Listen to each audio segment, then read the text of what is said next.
Ok, sí, buen punto. En este caso, ellos no están atacando, esto es interesante, ellos no están atacando la idea de que el universo haya tenido un principio. O sea, ni Lawrence Krauss ni Stephen Hawking están atacando la idea de que el universo pueda tener un principio, sino que aquí parten de un punto de ataque más fundamental, de decir que de la nada puede surgir algo. Y justo yo en mi respuesta anterior había explicado que el argumento cosmológico tomista, desde la perspectiva ontológica, sí requeriría de la idea de que las cosas no pueden surgir porque sí. Y el propio Craig ilustraba que incluso si asumimos una teoría B del tiempo, no podemos decir que un caballo surge en algún momento porque sí. Entonces, este punto sí sería más problemático, ¿no? Si es que se rompiera el principio de que de la nada nada sale. Pues bien, el principio de que de la nada nada sale es un principio filosófico, es de amplia generalidad. De la nada no puede surgir de por sí, por nada, algo, porque la nada no tiene propiedades, no tiene potencialidades, no tiene capacidades, no tiene restricciones. Porque ¿qué es la nada? La correcta definición de nada es ausencia absoluta de existencia, ausencia absoluta de ser.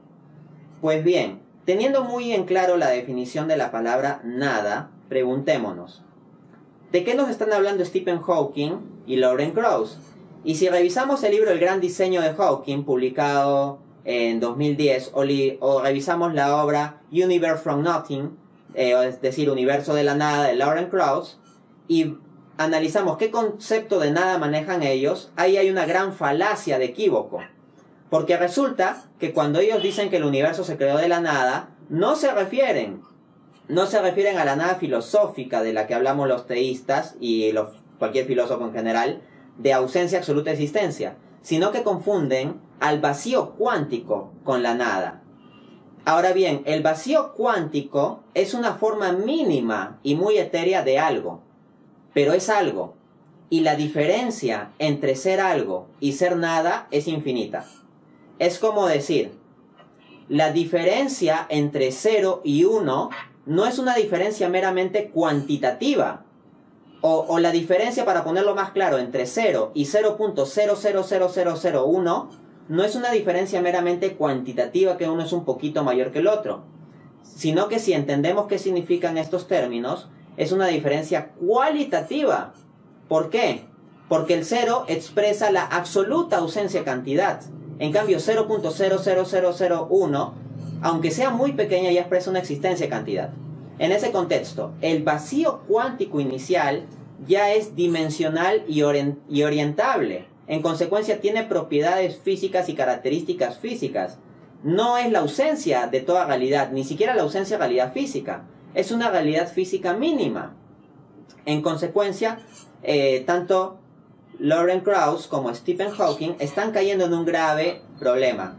Y para que esto quede muy claro, miren, en el debate que tuvieron Lawrence Krauss con William Lane Craig sobre la existencia de Dios en el 2011, me parece, en ese debate Lawrence Krauss proyectó unas diapositivas, y en esas diapositivas, lo pueden verificar en el YouTube, Lawrence Krauss hablaba de distintos tipos de nada. Ahora bien, ¿qué es lo que hace que dos cosas sean distintas? Que tengan distintas características. Y para que tengan distintas características tienen que ser algo. Por lo tanto, la nada no puede tener tipos. La nada, no puede haber la nada tipo 1, la nada tipo 2, pero Krauss está hablando de nada tipo 1, nada tipo 2, porque en realidad él está confundiendo nada con vacío cuántico. Entonces se plantea la siguiente pregunta. ¿El vacío cuántico tuvo causa o fue eterno? Pues bien, el vacío cuántico está afectado por el teorema Bordegut-Vilenkin. O sea, en primer lugar, incluso si el vacío cuántico fuera eterno, no afectaría eso al argumento cosmológico tomista. Pero resulta que hay buenas razones científicas para pensar que no es eterno, porque le aplica el teorema Bordegut-Vilenkin, de todas maneras, porque ese vacío cuántico estaría implicado en el proceso de transcurso espacio-temporal del universo. El vacío cuántico ya estaría en un marco tiempo-espacio, por lo tanto le aplica el Bordegut-Vilenkin y por lo tanto tiene que haber tenido un principio absoluto. Así que el vacío cuántico que Stephen Hawking y Lawrence Krauss llaman engañosamente nada, no resuelve el problema. El problema sigue plenamente planteado. Y para cerrar, quiero mencionarles un planteamiento de Alexander Vilenkin. Porque Alexander Vilenkin también tiene una propuesta muy interesante. Vilenkin es justo uno de los del teorema Borde-Good-Vilenkin. Y Vilenkin dice que el universo podría haberse creado de la nada, a partir de una tunelación cuántica hecha desde la nada absoluta. Quiero hacer una breve anotación sobre el planteamiento de Vilenkin. En mi libro Dios sí existe, tengo la cita de Vilenkin en la página 104. Lo interesante de Alexander Vilenkin es que por un lado él es uno de los autores del famoso teorema Borde-Good-Vilenkin de inicio absoluto del universo, y que sería incluso compatible con un escenario multiverso. O sea, incluso si hubiera muchos universos, si se cumplen las condiciones básicas del Borde-Good-Vilenkin, es decir, la condición de que en promedio la tasa de expansión sea positiva, ¿no?, en el conjunto de multiversos, basta que se cumpla eso para que los multiversos también tengan que tener un principio absoluto. Lo interesante de Vilenkin es que él es agnóstico. Él es agnóstico. Así que reflexionar sobre sus palabras como científico o pensador, pues debe llevarnos a no estar afectados por sesgos, ¿no?, al respecto. Él no es un ateo que a fuerza quiera un universo eterno, tampoco es, digamos, un creyente cristiano que por fe plantea un inicio del universo. No. Bien, resulta que Vilenkin, como les mencioné, plantea un modelo en que el universo podría haberse creado a partir de una tunelación cuántica, la cual se daría desde la nada absoluta. Eso desde ya implica un absurdo. ¿Por qué? Porque voy a ilustrarlo más bien con el caso de Hawking. Hawking en el gran diseño dice, porque existe una ley como la gravedad, el universo puede crearse a sí mismo desde la nada y lo hará. ¿Pero qué es una ley? Una ley es una relación necesaria entre cosas. Una ley física es una relación necesaria entre dos cosas físicas o dos o más cosas físicas. ¿Qué es la ley de la gravedad? Una relación entre cuerpos físicos. O una relación del conjunto de espacio físico, si queremos sofisticar un poco el enfoque. Pues bien, acá el punto es el siguiente. ¿Cómo pueden haber leyes desde la nada? Si la nada es una relación entre cosas existentes y la nada es la ausencia absoluta de existencia, no pueden haber leyes a partir de la nada. En consecuencia, la gravedad no podría crear cosas a partir de la nada. Así que eso muestra lo absurdo de la visión de Hawking. Y también esto problematizaría la visión de Vilenkin. Porque si Vilenkin dice sea una tunelación cuántica a partir de la nada absoluta, ya, pero la tunelación cuántica es un proceso, y un proceso es una relación entre cosas realmente existentes, y la nada absoluta implica la negación de toda existencia, con lo cual faltaría un término para la relación y no se podría dar la relación. Pero lo que me gusta es que Vilenkin, esa crítica que yo acabo de plantear, Vilenkin esa misma idea se la problematiza a sí mismo. Es un intelectual, un científico honesto.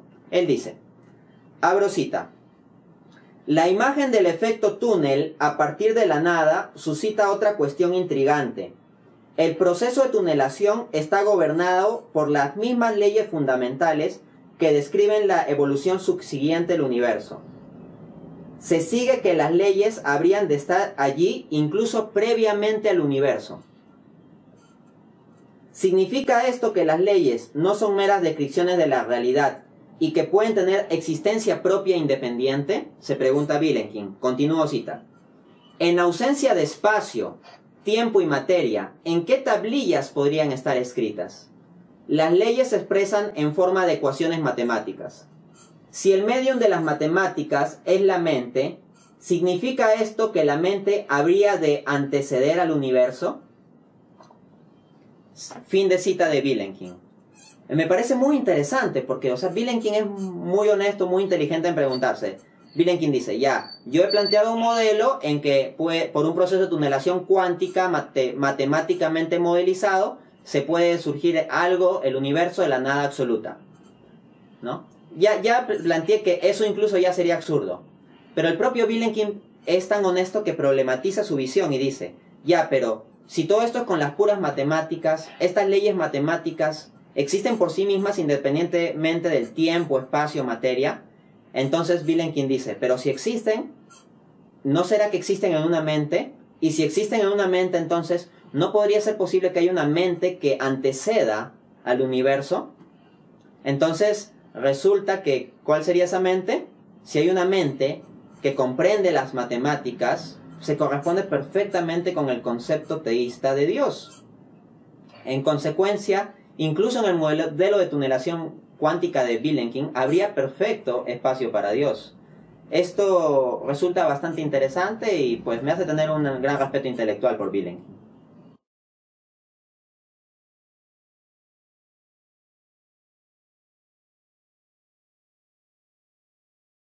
Las leyes son relaciones necesarias en el transcurso natural de las cosas, ¿no?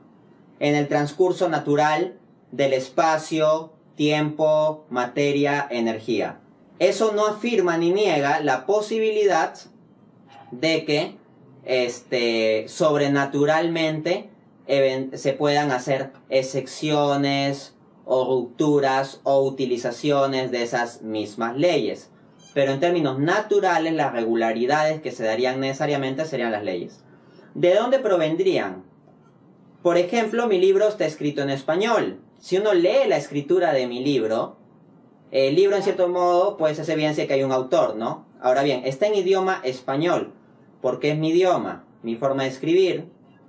Del mismo modo, las leyes del universo tienen la estructura que tienen, una estructura ordenada, con belleza matemática, que puede ser descubierta por una mente racional, etcétera, etcétera, porque deben también venir de una mente racional.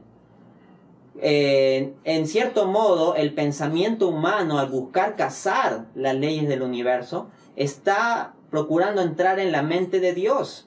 De hecho, hay un físico australiano llamado Paul Davies que escribió un libro muy interesante que me gusta mucho, titulado La mente de Dios, donde analiza precisamente el devenir de la física, discute las leyes, las regularidades matemáticas del universo, diferentes modelos, etc. O sea, precisamente los puntos que has traído a colación en términos de la posibilidad filosófica, racional, de que esta regularidad del universo no sea una casualidad, estas leyes ordenadas, esta belleza matemática no sean una mera casualidad, sino que sean reflejo de una mente.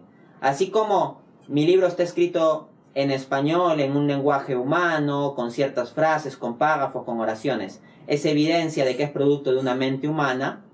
Igualmente, el hecho de que el universo tenga una racionalidad es evidencia de que viene de una mente racional. La racionalidad de las leyes del universo, la regularidad del universo, no es algo que nosotros inventamos, es algo que nosotros descubrimos. Nosotros no inventamos leyes o regularidades científicas de orden matemático, nosotros las descubrimos y las expresamos de modos más o menos imperfectos que van cambiando a lo largo del tiempo, pero el cambio de la ciencia a medida que va cambiando los modelos de la física no es que se aproximen a algo más desordenado, más caótico, de menos belleza matemática, sino curiosamente al contrario. Nuestros modelos, mientras más se aproximan a hacer predicciones sobre la realidad, suelen tener más belleza matemática, al punto que hasta hoy en día se plantean modelos ya de supersimetría, ¿no? Como una supersimetría del universo, o como que todo el universo fuera como una matrix, como una programación. Pero si hay una programación, esta programación tan estructurada nos debería llevar a pensar en un programador. Ahora, si hubiera un ateo que viera este video, no es tan tonto el argumento como decir, esto parece una programación, por lo tanto hay un programador. O sea, acá se trata simplemente de que estoy dando una referencia en la respuesta a una pregunta en un contexto en que estamos hablando ya de creyentes teístas, ¿no? Pero la versión, para terminar, la versión del argumento que yo manejo es más estructurada, que es el argumento teleológico conforme a la quinta vía atomista y se encuentra en mis obras, ¿no? Acá lo digo solo en modo simplificado porque nosotros ya creemos en estas cosas.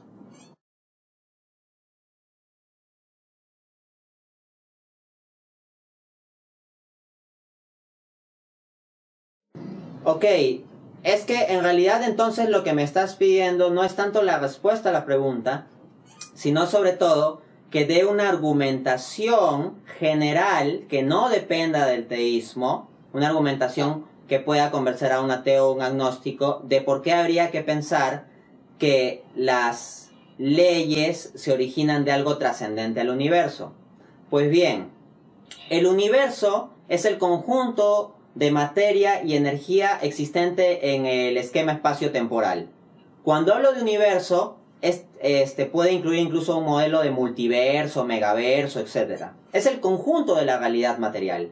Pues bien, el conjunto de la realidad material de principio a fin durante su transcurso espacio-temporal sigue ciertas regularidades que conocemos como leyes.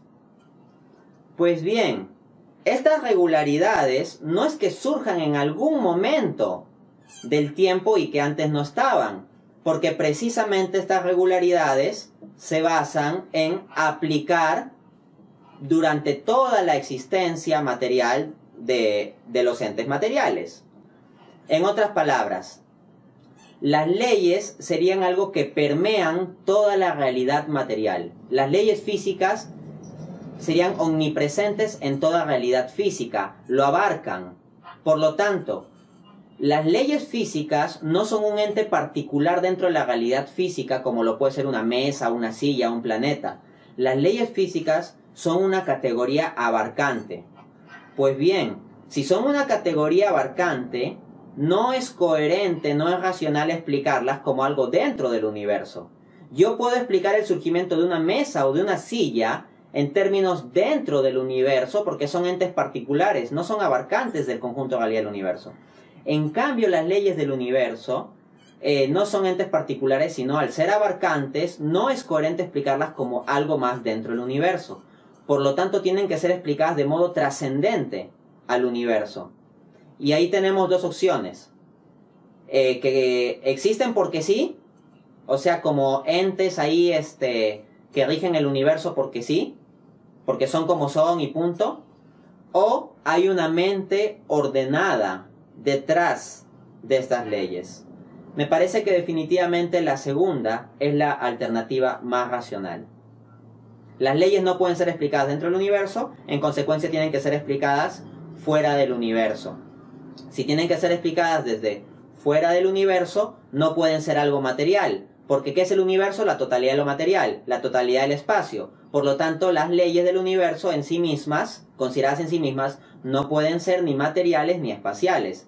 Y aquello fuera que explique esas leyes, si decimos que es nada, entonces caemos en el absurdo de decir que estas leyes son las que son porque sí. Pero tal postura es absurda porque las leyes tienen una belleza matemática tal que no parecieran ser producto del mero capricho o azar.